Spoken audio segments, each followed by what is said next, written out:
राजधानी पटना में दिल्ली से महंगा हुआ पेट्रोल, 100 के पार पहुंची कीमत, बढ़ते महंगाई से जनता त्रस्त।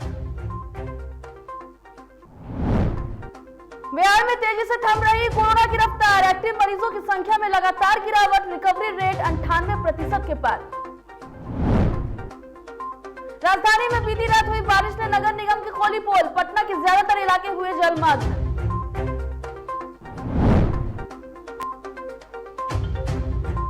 बिहार में वज्रपात के साथ 3 दिनों तक बारिश का असर, ऑरेंज अलर्ट जारी, सावधान रहे, सतर्क रहे।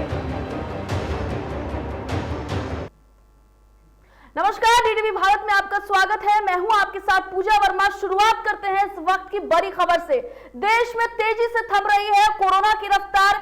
24 घंटों में मिले 48,000 से ज्यादा नए मरीज। मौतों के आंकड़े में भी कमी आई है। बता दें आपको कि 24 घंटे में 1,183 नए मरीज मिले हैं। 24 घंटे में 64,000 के पार मरीज जो है वो ठीक भी हुए हैं और एक्टिव मरीजों की संख्या 5 लाख के पार पहुंच गई है। तो बड़ी खबर इस वक्त आपको बता रहे हैं, जहां देश में 24 घंटे में 64,000 मरीज ठीक हुए हैं।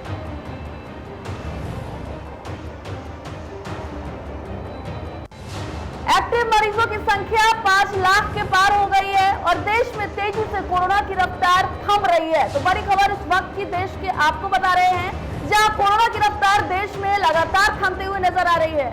24 घंटे में 48,000 से जो ज्यादा मरीज हैं वो ठीक भी हुए हैं। लगातार जो मौतों के आंकड़े हैं उसमें भी कमी आ रही है। 24 घंटे में 64,000 के पार जो मरीज हैं वो ठीक हुए हैं और एक्टिव मरीजों की संख्या 5 लाख के पार पहुंच गई है। देश में लगातार कोरोना का ग्राफ गिरता जा रहा है और जिस तरीके से दूसरी लहर अब खत्म होने की आई है, उसमें अब देखने को मिल रहा है कि देश भर में कोरोना के जो आंकड़े हैं वो लगातार कम हो रहे हैं। तेजी से कोरोना की जो रफ्तार है वो कम हो रही है।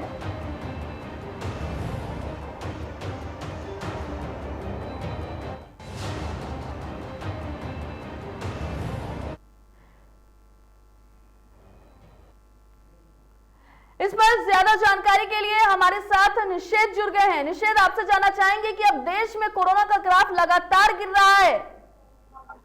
बिल्कुल, कोरोना की रफ्तार लगातार कम हो रही है और जिस तरीके से पहले के मुकाबले अब जो स्थिति है वो ठीक हुई है कि जो हालात हैं वो ठीक है और चिंता की बात नहीं है। 10 राज्यों में अभी जो संक्रमण दर है लेकिन 5% से ज्यादा बना हुआ है, यानी इन राज्यों में अभी भी हर 100 टेस्ट से 5 से ज्यादा मरीज मिल रहे हैं जो जांच हो रही है उसमें।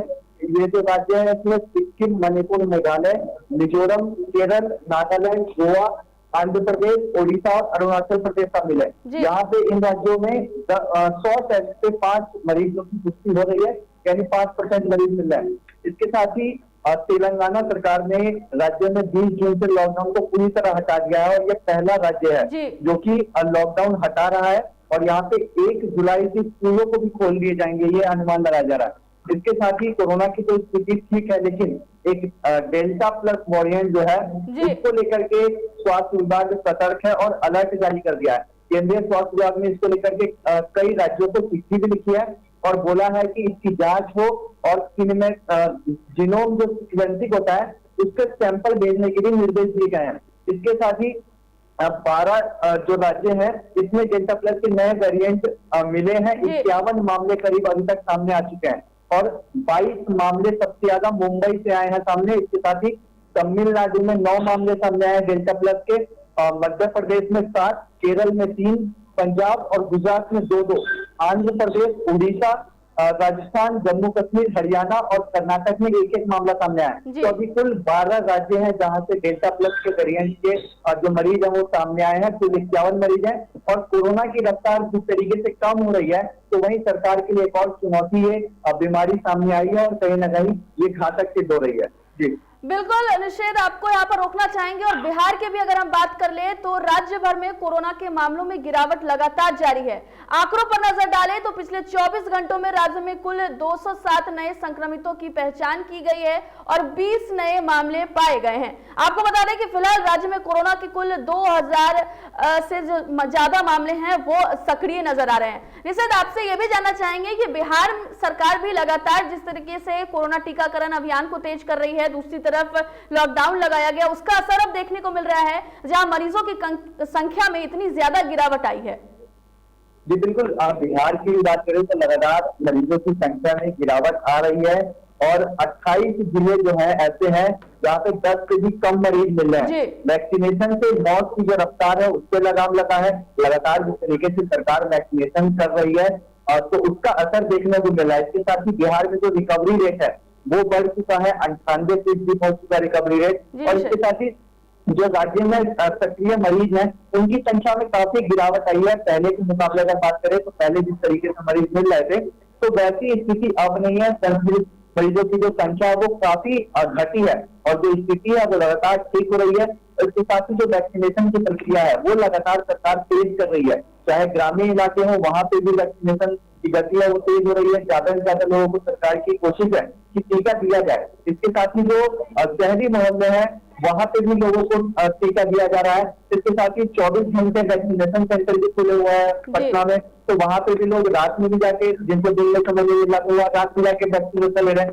तो कहीं ना कहीं स्थिति बिहार में धीरे धीरे ठीक हो रही है।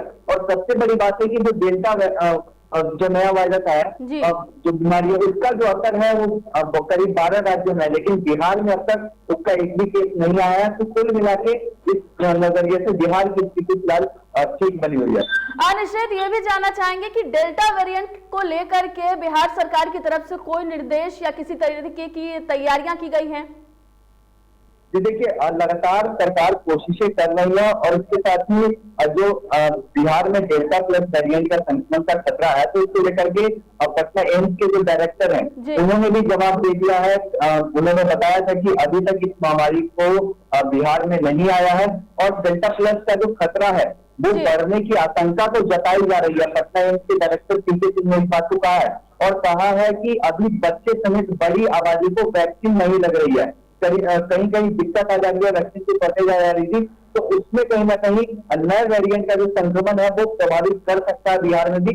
लेकिन अभी जो डेल्टा प्लस वेरिएंट है वो बिहार में नहीं आया है। लेकिन अगर उसकी बिहार में दस्तक देता है अगर वो वेरिएंट तो कहीं ना कहीं बिहार के लिए खतरा होगा और उस वक्त पूरी सरकार के लिए भी चिंता का सबब बनेगा और सरकार कहीं ना कहीं अभी से तैयारी करके रखनी होगी। फिलहाल उसके लिए अभी कुछ तैयारी तो नहीं दिख रही है, लेकिन डॉक्टर का कहना है कि वैक्सीन अगर ज्यादा से ज्यादा दिया जाता है तो वेरिएंट कम प्रभाव करेगा उन लोगों के ऊपर जो वैक्सीन लेके रहेंगे। जी निषेध, बहुत बहुत धन्यवाद आपका तमाम जानकारी के लिए। वहीं अगली खबर की ओर बढ़ते हैं। आंकड़ों में लगातार हो रही कमी को देखते हुए बिहार के स्वास्थ्य मंत्री मंगल पांडे ने अपने ट्विटर के जरिए खुद इस बात की जानकारी देते हुए कहा कि सूबे में अब कोरोना के मामलों में कमी आ रही है और इसके साथ ही लोगों से वैक्सीन लेने की भी अपील की है। स्वास्थ्य मंत्री मंगल पांडे ने ट्वीट के जरिए ये बताया है कि किस तरीके से बिहार में जो कोरोना जांच की संख्या है वो 3 करोड़ 26 लाख से ज्यादा हो गई है। नेता प्रतिपक्ष तेजस्वी यादव की 3 माह में सरकार गिराने के बयान पर बीजेपी ने जोरदार सियासी पलटवार किया है। पार्टी के प्रदेश प्रवक्ता डॉक्टर राम सागर सिंह ने तेजस्वी यादव को प्रवासी नेता बताते हुए कहा कि राघोपुर की जनता के आक्रोश से बचने के लिए ऐसी ओछी बयानबाजी की गई है।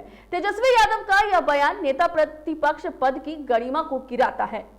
राघोपुर विधानसभा क्षेत्र गए हैं और वहां की जनता इन्हें काला झंडा दिखाया है और समस्याओं का अंबार लगाया है इनके सामने। तो उन समस्याओं से बचने के लिए ये बचकाना राजनीति का प्रमाण दिए हैं ये कह करके कि सरकार गिर रही है 2-3 महीने में। इनको लगता है कि इनकी पार्टी के अंदर टूट हो रही है, उस टूट से बचाने के लिए अपनी पार्टी को इस तरह का उलझुल बयान दे रहा है। पटना में मॉनसून दस्तक दे चुका है, लेकिन कुछ दिनों से बारिश राजधानी पटना में नहीं हुई थी। हालांकि बीती रात जिस तरीके से पटना में बारिश हुई है, पटना नगर निगम की पोल खुल गई है। पटना के अटल पथ के अप्रोच रोड में घुटने भर पानी भर गया है, जिससे लोगों को आवागमन में परेशानी हो रही है।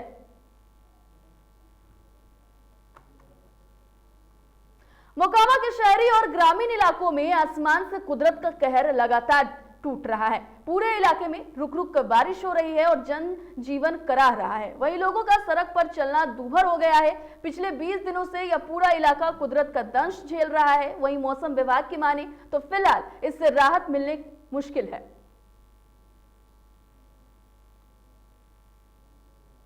मौसम विभाग ने 26 से 29 जून तक उत्तर बिहार के कई जिलों में भारी बारिश को लेकर अलर्ट जारी कर दिया है। वहीं मौसम विभाग द्वारा राज्य के कई जिलों में वज्रपात गिरने को लेकर भी अलर्ट जारी किया गया है।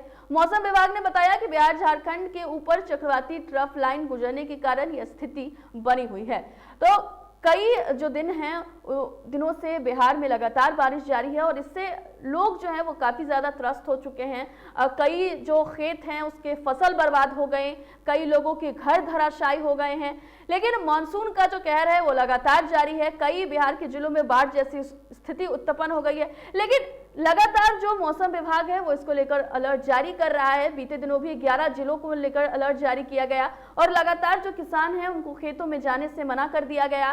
साफ तौर पर उन्हें कहा गया कि वो अभी घरों में रहें, क्योंकि जिस तरीके की स्थिति बनी हुई है वज्रपात के भी आसार लगातार जारी किए जा रहे हैं और ऐसे में लोगों की जान का खतरा जो है वो लगातार बना हुआ रहता है। ऐसे में लोगों को सख्त हिदायत यही दी जाती है कि जब वज्रपात हो तो लोग अपने घरों में रहें ताकि लोग बच सके। नवादा जिले में वज्रपात के कारण 2 लोगों की मौत हो गई। घटना के बाद मृतक के परिवार में मातम पसरा गया है। ग्रामीणों ने बताया कि मृतक अपने खेत में काम कर रहा था, इसी दौरान ये हादसा हुआ। फिलहाल पुलिस दोनों शवों को कब्जों में लेकर पोस्टमार्टम के लिए सदर अस्पताल भेज दिया है। पिटने के लिए खेत का तैयारी जोत खोल कर रहे थे, आरिफ देने का काम कर रहे थे और बारिश जो आई बादल में बहुत चिड़चिड़ाहट था, कस का ठनका मारा और ठनका का प्रभाव भी था कि माथे पर पूरा मैंने खून का धब्बा हम लोगों ने देखा। जब गिरा हुआ अवस्था में हम लोगों ने खेत पर देखा तो सारे परिवार मिलकर ग्राम को उठाकर घर लाते पटना सिटी के खाजेकला थाना की पुलिस को बड़ी सफलता हाथ लगी है, जहां पुलिस ने गुप्त सूचना के आधार पर छापेमारी कर 17 सालों से फरार चल रहे कुख्यात अपराधी धीरज यादव को गिरफ्तार किया। गिरफ्तार अपराधी धीरज यादव कुख्यात किस्म का अपराधी बताया जाता है, जिस पर दर्जनों आपराधिक मामले दर्ज हैं। पटना सिटी डीएसपी अमित शरण ने बताया कि सिर्फ खाजेकला थाना क्षेत्र में ही गिरफ्तार आरोपी पर 10 आपराधिक मुकदमे दर्ज हैं। ये धीरू यादव है और इसकी गिरफ्तारी आज हुई है और ये लगभग 17 साल से फरार चल रहे थे और इनके विरुद्ध लगभग 4 हत्या के केस हैं, कई हत्या के प्रयास के केस हैं। सिर्फ खाजेकला थाना में इनके विरुद्ध लगभग 10 केस पेंडिंग हैं। इस साल भी एक विकास कुमार के ऊपर बम फेंक के मारने का प्रयास करने का एक केस दर्ज किया गया है इनके ऊपर। बक्सर में दाह संस्कार में शामिल होकर लौट रहे युवा राजद नेता दीपक यादव को अपराधियों की गोली मारकर हत्या कर दी। घटना तिलक राय थाना ओपी क्षेत्र के पास की है। हत्या के बाद शव को लेकर आक्रोशित लोगों ने डुमराव विक्रमगंज राष्ट्रीय राजमार्ग को करीब आधे घंटे तक जाम कर दिया, जिसके बाद अनुमंडल पुलिस पदाधिकारी के सिंह की पहल पर परिजनों से बात कर उन्हें शांत कराया गया।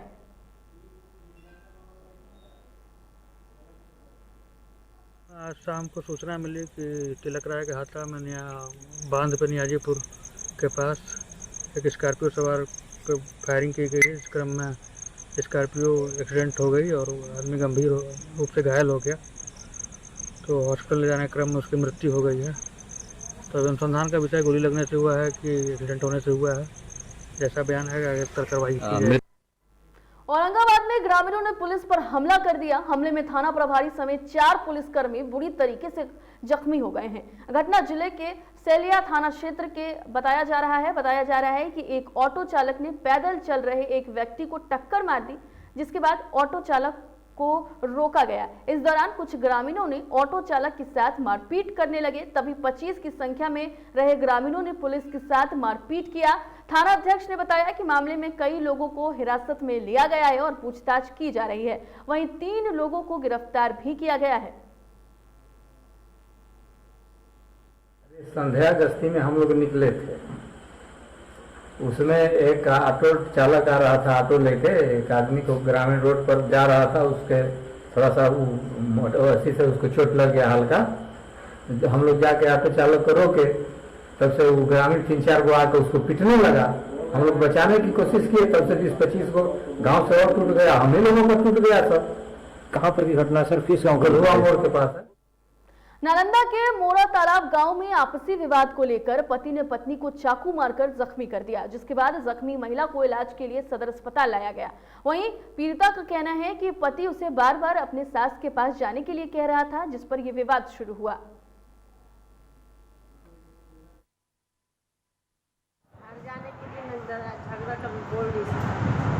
मायके जाने के लिए, अभी ससुराल जाने के लिए बोला था, सास को देखने के लिए।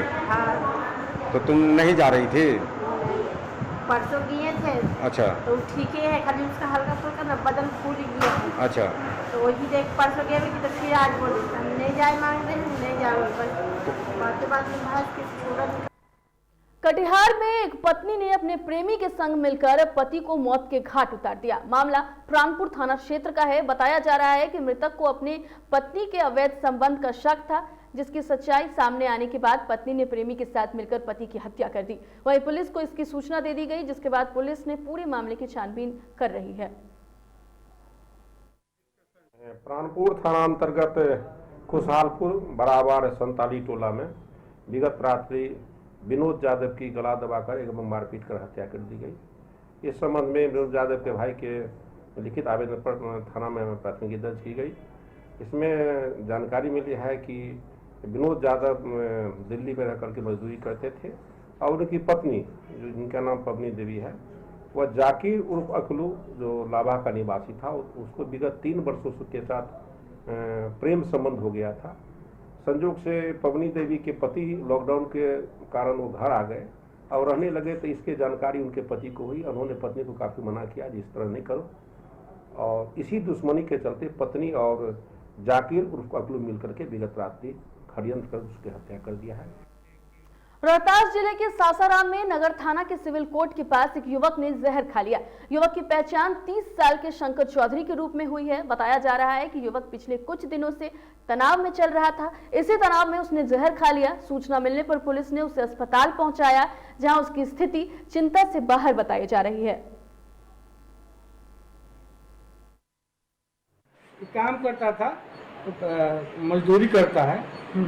आई लड़का बीए है, तो हम बोले कि तो औरत खाती का होती करे करेगी, तो वहाँ गया था ससुरारी में किया, इसीलिए ऐसा। क्या खा लिया ये?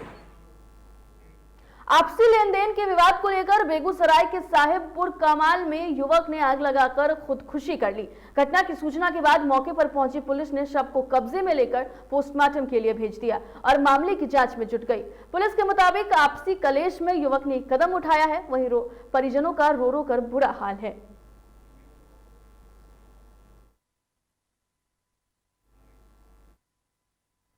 ये जो घटना हुआ, यहाँ पे कोई उपस्थित था? हम लोग नहीं थे। आप कहाँ थे? हमारे बहन का शादी था। हाँ। हम वहीं चल गए थे। आज कल तय वहाँ सहबे किए हैं। जी जी। हाँ, आज 3 बार बात भी हुआ, 4 बार। हाँ हाँ। इस घटना से पहले आधा घंटा पहले हम भी बात किए थे। उसके बाद फोन गया कि अब अगला डेट कर गए, खत्म हो गए।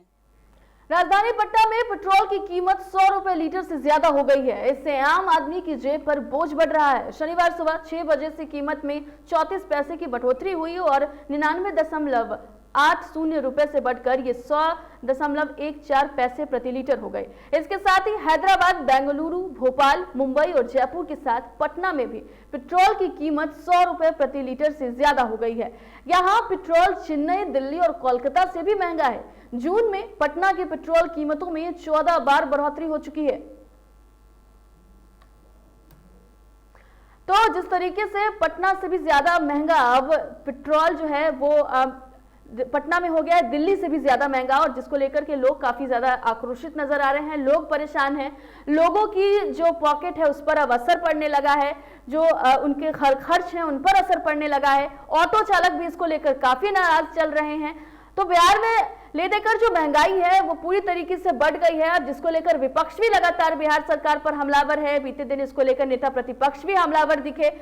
उन्होंने भी कई सवाल नीतीश कुमार पर, नीतीश सरकार पर लगाए और बढ़ती महंगाई को लेकर जनता भी काफी ज्यादा परेशान है। कई जो राज्य हैं उससे भी ज्यादा महंगा पेट्रोल अब राजधानी पटना में मिल रहा है, बिहार में मिल रहा है, जिसको लेकर के लोग परेशान हैं। लोगों की जो जिंदगी है उस पर खासा असर देखने को मिल रहा है।